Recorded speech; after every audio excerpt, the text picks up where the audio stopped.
and welcome to this week's episode of Trident Talks. I'm Rosie, a senior consultant over at Trident, and I've got the pleasure of being joined by Idan, one of the founders of Astrix Security. Just to kind of kick this off, it would be great if you could just run through a little bit about your background and what really got you to where you are today. All right.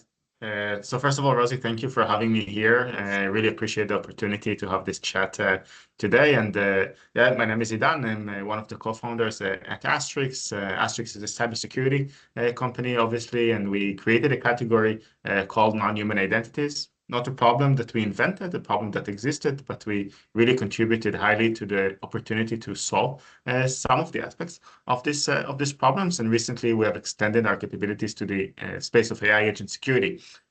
And asking and answering to your question, I think that our challenge in cybersecurity is eventually how we help organizations to enable productivity and automation. And that's been the mission for Astrix for the last couple of years. And that's the biggest opportunity that we also have with AI agent security, in my opinion. Fantastic. To dive into that, I guess, a little bit more, when kind of having the initial thoughts of founding Astrix, was there, I guess, a specific kind of moment or like something that happened in the industry that kind of sparked that interest, or kind of how was that set up? Great question. So back then, it was almost 5 years ago now. We left our previous jobs and we were looking to something that is important, something that is worth our time and our people's time, looking to the future, if most of all our customers' time. And we asked people about challenges that they have back then in 2020, turning 2021. And there was one topic that kind of like came again and again, and it was related to API-based connectivity. And what does it mean for organization from the opportunity to be more productive? But what does it mean for the organization also from being, more open and opening like the doors from that perspective? And what are the opportunities from cloud and SaaS that are bringing to organizations? And this became a topic that, people want to talk about, but people are very not certain that they want to open because they're not sure how they are going to close it. Yeah. And that sounded like a really good challenge. And we explored that space for a long period of time until we have felt that, all right, that's a very interesting domain. It has all sorts of like different aspects to it. You could actually build something that is pretty significant. And if you do manage to do it, and you do manage to find a solution, find a remediation for some of the problems and challenges in that specific domain, there's something good that can be done. And so we were very excited about that. Looking forward, that's exactly what we did. And that thing actually came to answer like a really existing pain in the market that didn't have a name back then. Along the time, we learned that the best name for that would be non-human identity security. Fantastic. So you really kind of, I guess, coined that term then. Wow, interesting. Yeah. Making a massive impact then in the cyber identity space. Now, obviously, that was kind of looking back nearly, 5 years ago, kind of like you said, and missions do change kind of as you go through the life cycle. How do you think maybe that's going to change within the next kind of 3 to 5 years, especially with the rise of like agentic AI? Yeah. So we in Astrix, again, we are very good in what we call new generation identities, right? So not just the human identities, like we accessing something, but everything else that is happening in the world. And we're saying everything else because it's not just workloads, it's not just machines and stuff like this. It's really this kind of like, new identities that we have today, these AI agents. Some of them that are more tightly related to ourselves. Some of them that are actually representing something a little bit different, but they are still there from that perspective. And I think that the opportunity that they will give us to get to higher levels of productivity, to solve challenges that we are maybe not so great in solving, to be able to allow ourselves as humans to do things that are more complicated in some other areas, maybe more creative in some other areas. All of this is going to allow us to be in a different state from that perspective, but we do need to trust these agents. And trusting is an important word. It's not just securing, right? It's about being able to establish trust with the agents. Now, if we do manage to establish this trust, we are going to be able to delegate to them many, many more things along the way. The more things that we would like to delegate to them, the more access that they will need to have, the more context they will need to have, the more challenges that we are going to have in order to make sure that we secure that trust that we provided. So if something goes wrong for different types of reasons, there are good people in the world, there are people that are a little bit less. We are able to take control back and move forward. And I think that that's going to be like a huge challenge for organizations, especially enterprises, but also in our personal life. Like think about the day tomorrow where you don't just want to bring your own device, but you want to bring your own agent. How does this actually going to look? What's going to happen when you decide to move to a new place and you want to buy your agent, just like you could buy like your laptop or your mobile that you got from your corporate organization, and you want to take your agent back? Okay, all sorts of challenges when we think about like a more mature world, which I definitely feel that we are going to accelerate very quickly into it.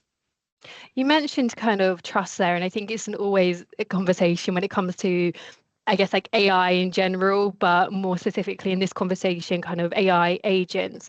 And it's being able to, I guess, build that trust between like humans and what humans continue to do, but also where then you implement those AI agents.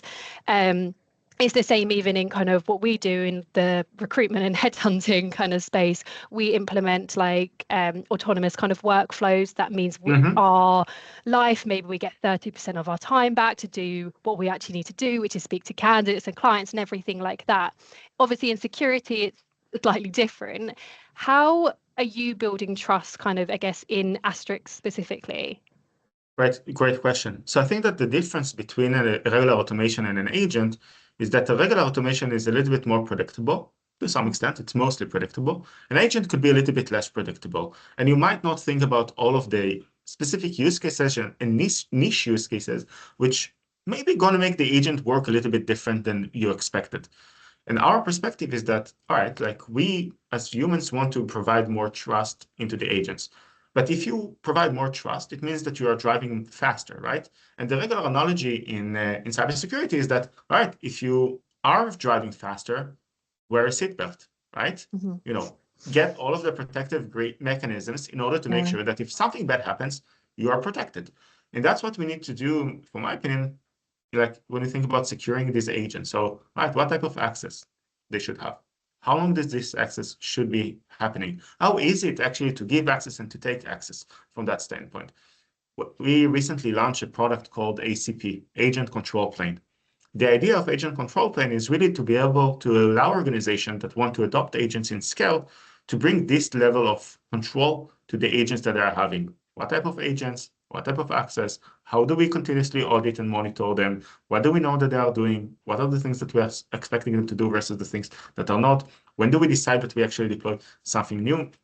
And the more control that we have, it's actually going to allow us, in my opinion, to deploy more, to allow to do more, to give more room for the agents to be able to do things for us, but in a more purposeful way, in a more secure fashion that is also, by the way, privacy preserving, and so on and so forth. That's the perspective, I think, that if we want to continue to give this trust and don't want to be disappointed by the trust that we have already given, right? So we need to control the situation. And I think there's also that argument going around in people in general. It's like AI is coming for our jobs kind of thing as well. So it's being able to implement that trust. It's no, these agents are working as like a teammate rather than coming for you and replacing kind of what you're doing, I guess. Are you seeing that as well? Kind of people becoming more receptive to AI because it's helping you rather than defeating you, I guess. Yeah, so I think that you're right. Like I think that there is a perspective that relates to the relationship that we have with these types of agents, or the whole like idea about agentic. So the more that we see them as something that is augmented, or augmenting our work, or we augment their work into our lives and the way that we are doing that, the better that it is. But potentially, yes, like in specific areas, they might be able to replace jobs that we currently have. And I think that it's our responsibility as, it goes outside of the conversation about security, but it's our responsibility as a community, as a society, to see, all right, so what are we doing looking forward? Like, where are we seeing, the potential growth opportunities for people that recently were doing this, or that was like the, junior opportunity, right? So what can they do now? Because on the other side, and I can tell you this for like really firsthand, we see people in Astrix today that are very junior, not a lot of experience, but they are able to very quickly learn the opportunity that the AI is bringing and to create and do great things. Why? Because they are, to some extent, they were not born with AI, but they are, from a technological standpoint, they are very AI native. And Yeah. this is actually pretty amazing to see the opportunity that it also, at least in my opinion, brings also to, let's say, more junior people, which are like the most of the people that we have like concerns, but it could be related to every aspect of business and workforce that we have. So blue collar as well, and so on and so on. Interesting point then. So do you, I guess with Astrix, are you taking on a lot to kind of, or I say a lot, but more kind of junior people, and almost like helping them upskill and kind of grow within the company? Or is it, I guess, what skills are you looking out for? Because obviously people is really important in building like a company. Yeah, so you're asking about our people in Astrix, if I get you right. Yeah, so you mentioned there about kind of maybe more junior people are more receptive and they're growing up in more of an AI native and just, I guess, technology based world. Are Yeah. you, when you're looking at kind of taking on new staff, and that could be technology, tech-based, product, sales, whatever, is that kind of something you're looking for? 100%, yeah. And by the way, we are looking for it. Like that's my expectation for myself, first of all, right? And this is the expectations that we have from our employees. And I think that each person today should have that kind of expectation. Like there's a beautiful technology out there. There are things that it can do well. There are things that it not so great about, right? But it's really part of learning, and it's part of Mhm. like starting to adopt it and to see like how you can be better in what you're doing. How can you save time on things that are tedious and you don't like to do them maybe, and something else can compensate that. How can you make yourself, worthy of many more maybe people that could have done the same kind of work. I think that that's a regular expectation, by the way, that I hear from like huge corporations on one side, and also I think like from every startup that is very resource constrained, is very efficient constrained eventually in the way that you think about the work. It's very customer driven, like you want to bring more things to the field. It's very competitive, right? So if you are not upscaling, if you're not taking the technology forward, in my opinion, first of all, for yourself, right? And then also for the purpose of the company that you're working for, or like a different goal, by the way, a different thing that you want to achieve. Maybe it's something for the society. Like, okay, so what are we doing, right? Because we have the opportunity and we learn how to enjoy the opportunity by doing things. Some of them are going to be successful, some of them are not. Yeah, I think it's interesting, even just kind of upskilling in general, because if you think about AI agents, they weren't really a thing, what, like 18 months ago. It's such like a brand new concept that I know obviously a lot of security companies are adopting. So to kind of keep competitive in the space, obviously organizations are starting to have to adopt this, but also the people are as well to be able to be competitive with others kind of in this space. It's 100%. it's an interesting conversation. I guess going back on kind of what we were speaking about before, and obviously building companies, and I guess it kind of links to this conversation. What do you think one of the biggest challenges that you've seen in the last kind of 5 years? Is it the introduction of agentic AI, or is it something else? Yeah. So I think that at the end, like the biggest challenge, in my opinion, is how do you take a technology, right? Security technology. This is what we build in Astrix from that Mhm. standpoint. And you manage not just to build like a nice platform that lets you see things, right? But actually something that helps an enterprise, right? That has all sorts of challenges sometimes of adoption from that Yeah. standpoint to take something and actually make a good use of it, right? How do you manage to reduce the risk? How do you manage to provide continuous monitoring? How do you manage to bring technology to bigger organizations that are able to adopt, grow, extend, teach internally, move forward, get some more capabilities, so on and so forth. So that intersection between technology and the reality to some extent of adoption is really super interesting. It's super like it's a great challenge, I think, to Mhm. have if you want to make an impact. And that's I think that's the biggest thing that we have been Yeah. experiencing in the last couple of years. And I guess kind of then like looking ahead, more focused on what you guys are doing in kind of non-human identity, what are you seeing, I guess, if you can go into much detail, but kind of the change there? Because again, it seems like, okay, it may have been an issue before, but it was kind of only named 5 years ago. Do you see any challenges coming down the road there? Yeah, so I think that again, the more adoption that we are going to have around agentic AI, the new innovations that are going to come from there. There are all sorts of like areas specifically as they relate to MCP, for instance, and the way that organizations are using them, or the way that people want to introduce AI agents in code, or so on and so forth.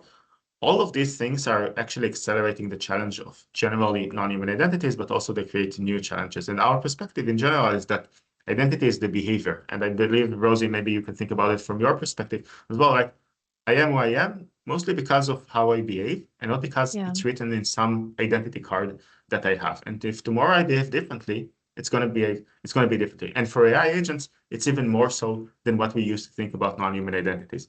And that perspective and mindset is something that we need to bring better to organizations. It has to do with zero trust perspective. It's principles of how to secure things. But that's going to be like an interesting challenge implementing for organizations. And we are definitely up to the challenge. Fantastic. And I guess then thinking about kind of your recommendations for security leaders or C-suite, or to be honest, anyone kind of with an interest in the security space when it comes to identity security in general, AI agents, deploying them, what first steps, I guess, should these kind of organizations be taken to kind of be fully protected? Yeah. So there was a conference that I recently attended. I don't remember the original person that said it. One of the futuristic kind of people. I do have to remember his name at some point. But he said that for like innovation, right? Like innovation adoption. You're either too early or you're very too late. Why? Yeah. Because when it's obvious, all right, it was already adopted, it's already accelerated, it's already all over the place. And my best advice for people is actually to try to be a little bit earlier. So, all right, if you think that something is going to evolve like in 6 months from now, 6 months in this space, and with bringing like security technology is around the corner. If you think that it's going to take 3 months, you're already late, probably. And I think that, having a perspective and making like thinking, getting to know the industry, what can be done, what can't be done, rounding the people across the organization, finding champions in the organization in order to take these things forward, putting controls. These things takes time. The earlier that you're getting to this space, the more mature you can get, the more knowledgeable you can get, you can make better decisions, you can plan ahead, you could put the right controls so the business will actually enjoy them as it accelerates the usage and accelerate the adoption that is there. So my suggestion, be too early because you really don't want to be too late. Yeah, there's an interesting perspective actually, because I feel like even in kind of my everyday life and sitting on the kind of sidelines of cybersecurity, it feels that as soon as you start hearing this kind of one issue out there, suddenly what 5 or 6 other companies have kind of jumped on it, they're almost too late to the game at that point. So I guess even in the kind of vendor space and having these ideas and problems and everything like that, you're almost too late at that point. Fantastic. Well, thank you so much for that. Now, if any of kind of the listeners did want to, I guess, reach out and learn more about Astrix, where would you recommend them going? Yes, so I would say that first of all, our website is a great place. We have a ton of research materials and knowledge and sharing and so on and so forth. We are highly investing a ton of it because we want to make people to be knowledgeable. So that's like a great place to learn without needing to have any conversation with anybody, which we sometimes do just want to do that. But if anybody wants to have like a further conversation, they can feel free to reach out to me. I'm on LinkedIn, and I'm very, very happy to have chats and to learn from others. So that would be a great opportunity. Fantastic. And we'll drop all kind of the links in to the description so everyone knows where to go. But I've really appreciated you kind of just joining me for like a 20-minute conversation, getting to know a bit about Astrix. And I'm really excited for what the next kind of 6 months, 12 months and kind of where you go from here. Thank you very much, Rosie. I really enjoyed the conversation.